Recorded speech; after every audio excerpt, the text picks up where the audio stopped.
तो अब हम देखेंगे कि कोई बहुत ज़्यादा अमीर और कोई बहुत ज़्यादा गरीब कैसे होता है।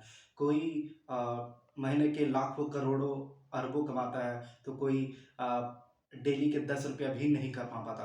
तो हम देखेंगे कि हमारे समाज में किस-किस तरह के लोग होते हैं, जो अपनी इनकम के लिए रोज़ मेहनत करते हैं।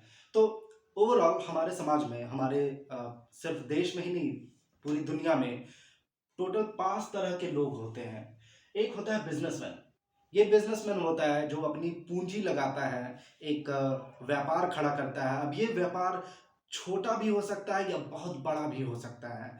अब ये अ, बिज़नेसमैन खुद की पूँजी लगाता है और इसके कई अ, टाइप्स होते हैं, आप कह सकते हैं। अगर मान लीजिए ये पूँजी छोटी लगाई हो, मान लो 50,000, 1 लाख, 2 लाख, 5 लाख, 10 लाख, तो हो सकता है कि वो ये इस बिज़नेस को खुद चलाएगा, अकेले सँभालेगा। लेकिन अगर इसकी कैपिटल बहुत बड़ी है, करोड़ों में है, 10 करोड़, 20 करोड़, 50 करोड़, 1000 करोड़, तो फिर ये एम्प्लॉइज़ हायर करेगा। एम्प्लॉइज़ दूसरों से काम करवाएगा। तो इसमें स्कोप जो है बहुत छोटा से लेकर बहुत बड़ा तक है, बहुत विशाल स्कोप है। इसमें आप देख सकते हैं जैसे टाटा जैसी कंपनियाँ हैं, कंपनी में लाखों लोग काम करते हैं दुनिया भर में, तो इसमें स्कोप की कोई लिमिट नहीं है। तो इस तरह के लोग जो बिज़नेसमैन होते हैं, वे या तो खुद काम करते हैं या तो दूसरों से काम करवाते हैं। दूसरों से काम करवाएँगे तो वो बिज़नेस बहुत बड़ा है। अब ये पैसा कैसे कमाते हैं?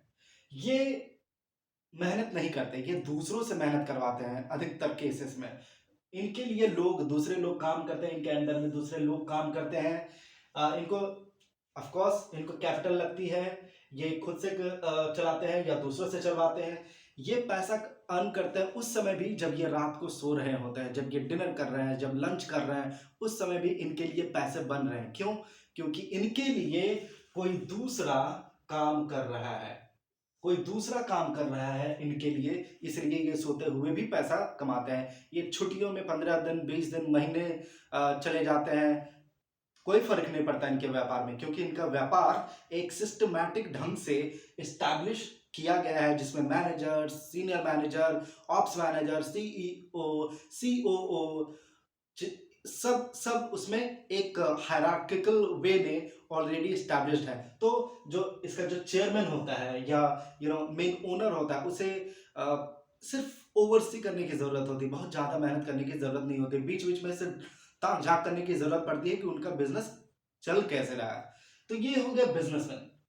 अब ये अगर छोटा कोई एक दुकान खोल के बैठा है, तो वो बिज़नेस उसे खुद चलाना पड़ेगा।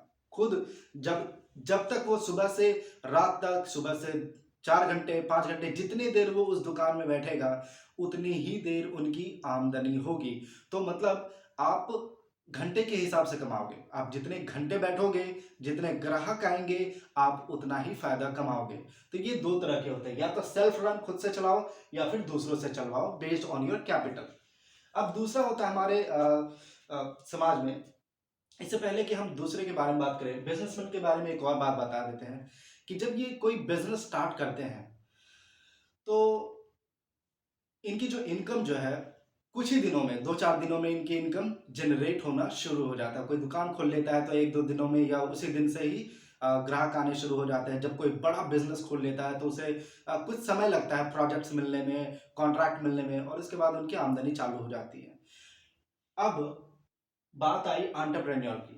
आज के दौर में एंटरप्रेन्योरशिप या एंटरप्रेन्योर के लिए बहुत सारे कोर्सेज़ भी चलती हैं। तो एंटरप्रेन्योर वो होता है, वो जो दिन-रात मेहनत करता है, 6 महीने, साल, डेढ़ साल, 2 साल तक दिन-रात मेहनत करता है, एक नई आइडिया की खोज करता है, जैसे फ्लिपकार्ट जैसी या अमेज़न जैसी, या फिर आप कह सकते हैं ज़ोमैटो जैसी, स्विगी जैसी एक नई आइडिया को लाता है, ओला या उबर जैसी एक नई आइडिया को लाता है और उस आइडिया के पीछे जी तोड़ मेहनत करता है, और मेहनत करने के बाद जब डेढ़ 2 साल या साल भर की मेहनत करने के बाद जब वो आइडिया सक्सेसफुली एस्टैब्लिश हो जाता है और उसको सक्सेसफुली लॉन्च कर दिया जाता है, और जब वो लॉन्च हो जाता है, उसके 3 महीने, 6 महीने, साल भर के बाद वो रिज़ल्ट दिखाना शुरू करता है, उसके बाद उनकी आमदनी चालू होती है। लेकिन एक बार जब इनका जब एंटरप्रेन्योर बेसिकली आइडिया जनरेट करना होता है, और जब इनका ये बिजनेस जो है बेसिकली बिजनेस का आइडिया क्रिएट करते हैं और बिजनेस चलवाते हैं, और जब इनका बिजनेस चल पड़ता है तब इन्हें बेसिकली कैपिटल, इनको इनको जो पूंजी लगती है वो बहुत मिनिमम लगती है, बहुत मिनिमल पूंजी पूंजी लगती है। उसके बाद ये खुद से बहुत कम चलाते हैं और दूसरों से बहुत ज्यादा चलाते हैं। जैसे कि आप ओला उबर देख लीजिए, जितनी गाड़ियां हैं, हजारों लाखों गाड़ियां, सब के सब अपनी अपनी गाड़ियां लेकर के आते हैं, वे सिर्फ रजिस्टर करते हैं कंपनी के साथ और चलाना उन्हें खुद पड़ता है। कंपनी क्या करती है, सिर्फ ऐप चलाती है और उसके नाम पे उन कैब ड्राइवर से पैसा कमाती है। तो ये हो गया एंटरप्रेन्योरशिप। अब ये एंटरप्रेन्योर सोते हुए भी पैसा कमाता है, छुट्टी में गए हुए समय भी पैसा कमाता है, इन्हें बहुत कम लागत लगती है, इनके लिए दूसरे लोग काम करते हैं सोते हुए। एक और चीज, बहुत ही इंपॉर्टेंट चीज, इनको फाइनेंशियल फ्रीडम और फाइनेंशियल सिक्योरिटी बहुत ज्यादा होती है। फाइनेंशियल फ्रीडम मतलब कि इनकी इनकम बहुत भरपूर होती है, इतनी ज्यादा कि ये जो चाहे, इनके दिल में जो इच्छा हो वो खरीद सकते हैं। फाइनेंशियल सिक्योरिटी मतलब अभी जैसे कोरोना आई थी, 1-2 साल के लिए, 1.5 साल के लिए अगर कैब सर्विसेज बंद भी हो जाए तो इनको उतना ज़्यादा फर्क नहीं पड़ता, क्योंकि इनकी इनकम जो है सालाना बहुत ज़्यादा होती है, सालाना क्या महीने की इनकम बहुत ज़्यादा होती है। तो ये अगले 2 साल, 3 साल, 4 साल, 5 साल का जो लॉस है उसको रिकवर कर सकते हैं आराम से, और अपनी डेली लाइफ आराम से चला सकते हैं, उस समय भी कोरोना लाइक सिचुएशन में भी। तो इनको फाइनेंशियल फ्रीडम और फाइनेंशियल सिक्योरिटी दोनों रहती है। तो एक तरह से देखा जाए तो बिजनेसमैन और एंटरप्रेन्योर ऑलमोस्ट सिमिलर होते हैं। ये सिर्फ क्या करते हैं कि ये आइडिया के बेसिस में बिजनेस बनाते हैं। उसके बाद तीसरा है, चलो यहां तक तो ठीक है, ये जो दो होते हैं ये बहुत बड़े या आप कह सकते हैं अमीर आदमी होते हैं, इनको कभी भी पैसे की दिक्कत नहीं होती है। हाँ, कुछ लोग होते हैं जो अपने बिजनेस को गलत तरीके से चलाते हैं या बहुत ज्यादा लोन ले लेते हैं और उसके बाद उन्हें देश छोड़कर भागना पड़ता है। कुछ अपवाद होते हैं, लेकिन जो सिस्टमैटिक तरीके से चलाते हैं वो बिजनेसमैन या एंटरप्रेन्योर अमूमन बहुत धनी होते हैं, बहुत रिच होते हैं, और उनकी जो बिजनेस या एंटरप्रेन्योरशिप बहुत लंबे समय के लिए चलती है। अब तीसरा है एंटरप्रेन्योर, सॉरी, एम्प्लॉइज। एम्प्लॉइज नौकरी करने वाले, अब ये दुनिया में सबसे ज्यादा पाए जाते हैं नौकरी करने वाले, जो कि दूसरी तीसरी कंपनियों में काम करते हैं, सरकारी कंपनियों में काम करते हैं, कहीं भी कॉन्ट्रैक्ट के अंदर में काम करते हैं। तो ये एम्प्लॉइज जो होते हैं इनको अधिकतर महीने के बेसिस में सैलरी मिलती है। इंडिया की देखी जाए तो जो भी कंपनियां हैं, या तो प्राइवेट या सरकारी, जो भी कंपनियां हैं वहां पर मंथली बेसिस में सैलरी मिलती है। किसी को, किसी कंपनी में 1 तारीख को मिलती है, 31 तारीख को मिलती है, या 5-7 तारीख को मिलती है। तो ये एम्प्लॉइज जो होता है ये अमीर नहीं होता है, ये या तो मिडिल क्लास होता है या फिर अपर मिडिल क्लास का होता है। अब इस एम्प्लॉय की परिभाषा ये है कि इसको जितनी इनकम होती है, जितनी इनकम आती है, ये उतना पूरा खर्च करता है, पूरा खर्च करता है। शायद ही बहुत कम लोग होते हैं जो थोड़ा थोड़ा बचा पाते हैं, 5%, 10% अपनी सैलरी में से, और अपने बुढ़ापे के लिए, रिटायरमेंट के लिए रिटायरमेंट को थोड़ा आसान बनाते हैं। तो ये महीने के बेसिस में सैलरी इनको मिलती है, डेली नहीं मिलती है, सालाना नहीं मिलती है। अब क्या होता है कि इनको अधिकतर कंपनियों में तो इनको साल के 20-21 दिन, 22 दिन छुट्टी मिल जाती है। लेकिन अगर आप 20-22 दिन से ज्यादा छुट्टियां लेते हैं तो फिर आपकी सैलरी कटती है। मतलब जितनी ज्यादा दिन आप छुट्टी लेंगे आपकी सैलरी उतनी ही ज्यादा कटती जाएगी। तो इनका अमीर बनने का स्कोप मतलब बहुत ही मिनिमल है। मतलब 100 में आप समझ लो 5-7% ही है कि ये अपनी सैलरी को बचा करके और ये अमीर बन पाए। तो इनको पूंजी तो नहीं लगानी पड़ती है, क्योंकि ये पढ़ाई लिखाई करके बहुत मेहनत करते हैं, दिन रात मेहनत करते हैं और दूसरी कंपनियों में या सरकारी कंपनियों में काम करते हैं। इनको कैपिटल नहीं लगता है। हाँ, कैपिटल इनको लगता है पढ़ाई लिखाई करने में। उसके बाद ये चूंकि एम्प्लॉय है तो खुद ही काम करते हैं, इनके अंदर में एम्प्लॉयज तो नहीं होंगे। उसके बाद ये जब सो रहे होते हैं तो इनका पैसा नहीं बनता है। ये अ, रोजाना के 8 घंटे 9 घंटे काम करते हैं, तो ऐसा नहीं है कि चौबीसों घंटा इनका पैसा बनता है, ऐसा नहीं। इनकी सैलरी फिक्स होती है। उसके बाद फाइनेंशियल फ्रीडम और सिक्योरिटी, ये दोनों इनके पास नहीं होती है। फाइनेंशियल फ्रीडम कि आप जो चाहे वो खरीद ले, वो इनके पास नहीं होती है। इनके पास लिमिटेड बजट होती है मंथली, कि अगर तनख्वाह महीने की 50,000 है तो 50,000 में ही घर चलाना है। आपने कोई गाड़ी लिया है तो गाड़ी का लोन उसमें उसमें जाएगा। आपने किसी और से कर्ज लिया है तो उसका कर्ज जाएगा।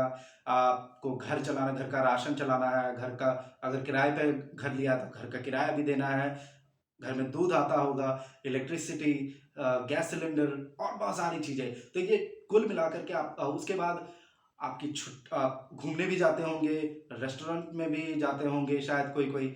तो ओवरऑल इस 50,000 में ही इसे पूरा महीना निकालना होता है, और उसमें भी कोई कोई लोग 5-7%, 10% बचाना भी चाहते हैं। तो ये 50,000 या 1 लाख जो भी हो इनकी सैलरी, अगर इनकी सैलरी 1 लाख भी है तो भी इनका महीने का खर्चा 1 लाख ही हो जाएगा।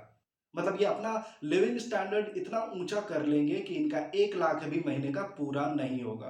क्या करेंगे, ये घर खरीद लेंगे जिसका ये ईएमआई भरते रहेंगे, गाड़ी खरीद लेंगे उसका ईएमआई भरते रहेंगे। मतलब अपने आप को ये लोन से लोड कर लेते हैं, अपने आप को ये लोन के कर्ज के तले दबा लेते हैं। तो ये होता है एम्प्लॉई। इसीलिए इनको बहुत ज्यादा स्ट्रगल होती है। जब तक जॉब करेंगे तभी तक इनकी सैलरी, ये बैठे बैठे नहीं कमा सकते। अब आते हैं सेल्फ एम्प्लॉयड। अब ये सेल्फ एम्प्लॉयड कौन होते हैं? सेल्फ एम्प्लॉयड होते हैं जैसे आपके डॉक्टर्स, कुछ कुछ कॉन्ट्रैक्ट बेसिस में सीए काम करते हैं, आपके लॉयर्स काम करते हैं। तो ये होते हैं कुछ कुछ महंगे वाले, जैसे कुछ सर्जन्स होते हैं जो नौकरी नहीं करते हैं, खुद की क्लिनिक खोल के बैठते हैं। जो अच्छे खासे एमबीबीएस टाइप के जो डॉक्टर्स होते हैं वो खुद की क्लिनिक खोल के बैठते हैं, और उनको अच्छी खासी इनकम होती है। उनको फाइनेंशियल फ्रीडम होती है क्योंकि उनकी इनकम बहुत ज़्यादा होती है, फाइनेंशियल सिक्योरिटी भी होती है, लॉन्ग टर्म उनका प्लानिंग भी होता है। बट वो सोते हुए नहीं कमा सकते। मतलब कि वो जितना देर काम करेंगे उतना देर ही उनकी इनकम होगी। मतलब अगर वे क्लिनिक में बैठे हैं, पेशेंट्स को देख रहे हैं, तो उनकी इनकम हो रही है। अगर वो खुद किसी दिन छुट्टी ले ले या खुद किसी दिन बीमार पड़ जाए तो उस दिन उनकी इनकम नहीं बनेगी। अब ये सेल्फ सेल्फ भी होता है, और उसके अंदर अंडर में कुछ लोग भी होते हैं। अगर डॉक्टर काफ़ी फेमस है या काफ़ी नॉलेजेबल है, तो अमूमन देखा जाता है कि वो खुद तो काम करता ही है, उसके अंडर में कुछ कंपाउंडर टाइप डॉक्टर्स भी होते हैं जो उनके लिए काम करते हैं। तो ये सेल्फ भी होता है और एम्प्लॉयज़ होता है। लेकिन एम्प्लॉयज़ उनके लिए बहुत ज़्यादा दिनों तक काम नहीं कर सकते, कुछ ही दिनों तक काम कर सकते हैं अगर वो उस क्लिनिक में ना रहे तो कहने का मतलब है कि ये सेल्फ एम्प्लॉयड जब तक खुद नहीं हो उनका क्लिनिक या लॉयरशिप नहीं चलेगा, उनको खुद की उपस्थिति दर्ज करनी पड़ती है। तो ये हो गया सेल्फ एम्प्लॉयड। इनकी सैलरी अच्छी होती है, इनकम अच्छी होती है, अच्छी खासी कमाते हैं, फाइनेंशियल फ्रीडम और सिक्योरिटी होती है। अब आते हैं हमारे समाज के का सबसे इनकम के मामले में सबसे निम्न वर्ग, लेबर, जिसे हम दिहाड़ी मजदूर भी कहते हैं। इनकी स्थिति सबसे खस्ता होती है। ये डेली बेसिस में कमाते हैं। अब कहीं पर इनको डेली का 300 मिल जाता है, कहीं पर 400 मिल जाता है, कहीं पर 500 मिल जाता है, 700, 1000, मतलब इनके स्किल के हिसाब से। तो मतलब अगर आज काम किया तो आज मान लो 400 रुपये, 500 रुपये, 600 रुपये मिल गया। कल अगर नहीं काम किया तो नहीं मिला। अगर अगले 15 दिन काम नहीं किया तो नहीं मिला। अगले अगले 20 दिन, 25 दिन, महीना भर काम नहीं किया एक भी दिन, तो किसी भी दिन का उनको पैसा नहीं बनता। मतलब कि ये कोई नौकरी पेशे वाला नहीं है कि इसकी सैलरी फिक्स है, नहीं। डेली काम करेंगे तो डेली इनकम होगी। जितना दिन का इनका इनकी सैलरी बेसिकली डेज के हिसाब से होती है। अब इनको पूंजी नहीं लगती है, इनको कोई पूंजी नहीं लगती है, ये सही बात है। और ये खुद से काम करते हैं, ये अपने जगह में किसी और को नहीं भेज सकते हैं काम करने के लिए, इनको खुद से दिहाड़ी मजदूरी करनी पड़ती है। ये सोते हुए नहीं कमा सकते। अब ये जितने घंटे काम करेंगे उसी के इसको पैसे मिलेंगे। अब ये चाहे कि हम छुट्टियाँ बिताने चले जाएँ और मुझे पैसे मिलते रहें, तो ऐसा बिल्कुल नहीं होगा। उसके बाद इनकी फाइनेंशियल फ्रीडम और सिक्योरिटी बिल्कुल नहीं होती है। फ्रीडम फाइनेंशियल फ्रीडम तो बिल्कुल भी नहीं होती है, क्योंकि इनकी तनख्वाह तनख्वाह तो नहीं कह सकते हैं, इनकी मजदूरी इतनी कम होती है कि ये मुश्किल से दाल चावल किसी तरह जुगाड़ कर पाए या सब्जी किसी तरह जुगाड़ कर पाए, तो इनके लिए काफ़ी हो जाता है। ये होता है लेबर पेशे वाला, बहुत ही मुश्किल से ये अपना घर चलाते हैं। और जैसा मैंने कहा, फाइनेंशियल सिक्योरिटी नहीं होती है। मतलब अगर कोरोना टाइप सिचुएशन आ जाए तो उस समय इन्हें सरकार के दिए हुए मुफ्त अनाज पर निर्भर करना पड़ता है, या सरकार द्वारा दिए गए फंड पर निर्भर करता है। सरकार जो भी मुफ्त की चीजें देती है उन पर इनको निर्भर करना पड़ता है। तो लेबर, जो सरकार जो भी मुफ्त की चीजें देती हैं, जैसे चावल, आटा, दाल, अ, तेल, जो भी चीजें, लिए लेबर क्लास के लोग उसे ज़्यादा रिसीव कर पाते हैं, और यह रिसीव करते ही करना ही पड़ता है, क्योंकि इनकी जो मजदूरी होती है बहुत ही निम्न होती है। तो ये है ओवरऑल हमारे समाज में एक हायरार्की, जो अ, आप किस हायरार्की में कहाँ पर आते हैं, बिजनेसमैन है, एंटरप्रेन्योर, एम्प्लॉय, सेल्फ एम्प्लॉयड या लेबर, आप इसी के हिसाब से इनकम कमाते हैं। और इसीलिए कोई या तो बहुत ज़्यादा अमीर, या फिर बहुत ज़्यादा कोई गरीब, या फिर कोई मिडिल क्लास, या फिर कोई मिडिल क्लास का होता है। तो इस तरह से कोई रिच, कोई मिडिल क्लास, या फिर कोई पुअर कैटेगरी में आता है। तो ये ओवरऑल बाइफिकेशन। Thank you. जय हिंद।